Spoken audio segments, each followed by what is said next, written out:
മഴക്കാല സാംക്രമിക രോഗങ്ങൾ നിയന്ത്രണ വിധേയമാക്കാൻ പൊതുജനങ്ങളുടെ ശ്രദ്ധയും സഹകരണവും ആവശ്യമെന്ന് ജില്ലാ മെഡിക്കൽ ഓഫീസർ. വീടുകളിലും സ്ഥാപനങ്ങളിലും ഉൾപ്പെടെ ഇതിനുള്ള മുന്നൊരുക്കങ്ങൾ നടത്തണമെന്നും ഡോക്ടർ ആശാദേവി.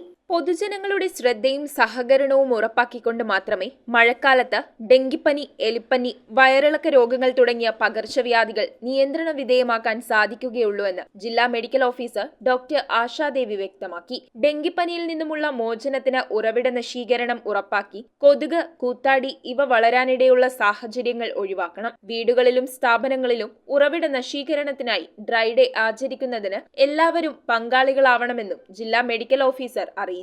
ഇടവിട്ടുള്ള മഴ ഡെങ്കിപ്പനി പടരാൻ സാഹചര്യമൊരുക്കുന്നതിനാൽ വീടുകളിലും പരിസരങ്ങളിലും പ്ലാന്റേഷനുകളിലും കൃഷിയിടങ്ങളിലും മഴവെള്ളം കെട്ടിനിൽക്കുന്ന സാഹചര്യങ്ങൾ ഒഴിവാക്കുക. വീടിനുള്ളിലും പരിസരത്തും വെള്ളം കെട്ടിക്കിടക്കുന്ന സാഹചര്യം ഒഴിവാക്കുകയും മാലിന്യങ്ങൾ ശരിയായ രീതിയിൽ സംസ്കരിക്കുകയും ചെയ്യേണ്ടത് അനിവാര്യമാണ്. പകർച്ചവ്യാധികൾ പ്രതിരോധിക്കുവാൻ വ്യക്തി ശുചിത്വവും പരിസര ശുചിത്വവും ഏറെ പ്രധാനമാണ്. മഴക്കാലത്ത് ശുദ്ധജലത്തോടൊപ്പം മലിനജലം കലരാതിരിക്കാൻ ശ്രദ്ധ ചെലുത്തുക.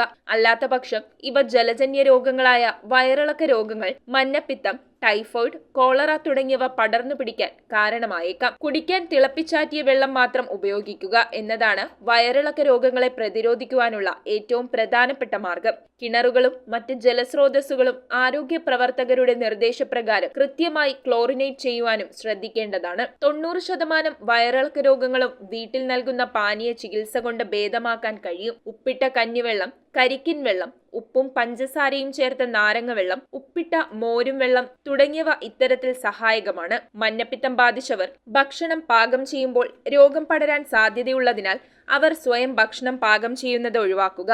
ഒപ്പം മറ്റുള്ളവരോട് സമ്പർക്കം പുലർത്താതിരിക്കുക. രോഗി ഉപയോഗിച്ച വസ്ത്രങ്ങളും മറ്റു വസ്തുക്കളും മറ്റുള്ളവരുമായി പങ്കിടരുത്. ഭക്ഷണം കഴിക്കുന്നതിന് മുൻപും മലമൂത്ര വിസർജനത്തിന് ശേഷവും കൈകൾ സോപ്പ് ഉപയോഗിച്ച് കഴുകുക. വെള്ളക്കെട്ടിലും മലിനജലത്തിലും ഇറങ്ങുന്നവർക്ക് എലിപ്പനി അഥവാ ലെപ്റ്റോസ്പൈറോസിസ് ഉണ്ടാകാൻ സാധ്യതയുണ്ട്. മലിനജല സമ്പർക്കം ഉണ്ടായാൽ കാലുകൾ സോപ്പ് ഉപയോഗിച്ച് വൃത്തിയായി കഴുകുകയും കാലുകളിൽ മുറിവുള്ളവർ മുറിവിൽ വെള്ളം തട്ടാത്ത വിധം ഡ്രസ് ചെയ്യാൻ ശ്രദ്ധിക്കുകയും വേണം. കുട്ടികൾ മലിനജലത്തിൽ കളിക്കുന്നതും നീന്തുന്നതും ചൂണ്ടയിടുന്നതുമെല്ലാം എലിപ്പനിയുടെ സാധ്യത കൂട്ടുന്നു.